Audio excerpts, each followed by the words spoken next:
a healthy church is a serving church. It says the report came to the ears of the church in Jerusalem that they sent Barnabas from Antioch. Here we meet Barnabas again. Barnabas is mentioned number 3, third most, in all of the book of Acts. So Peter, Paul, Barnabas. Not a lot of love for Barnabas today. Everybody knows Peter, right? Everybody knows Paul, right? Nobody's naming their kids Barnabas, though. Don't get a lot of love, right?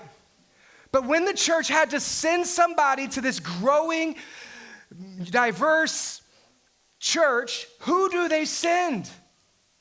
Barnabas. Now, if you remember back, as we've been studying the book of Acts, Barnabas is not an apostle. He's not a bishop. He's not a prophet.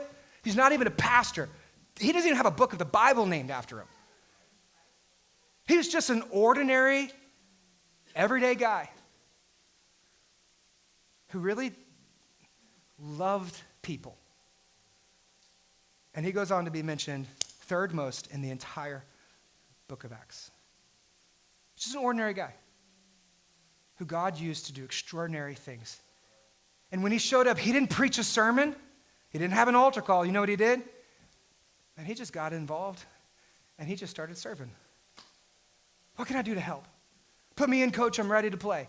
What can I do? How can I help? How can I help grow? How can I help love and serve? And how can I bless others? That's all you see him doing through the book of Acts. He's always the man behind the scenes, but he's the one who makes it happen.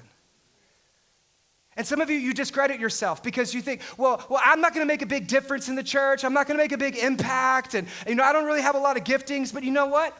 Even though you're not a pastor or an apostle or a bishop and you're never going to write a book of the Bible, that doesn't mean that God doesn't have a purpose and a plan and a will and a way for your life to be a part of something that could change the world.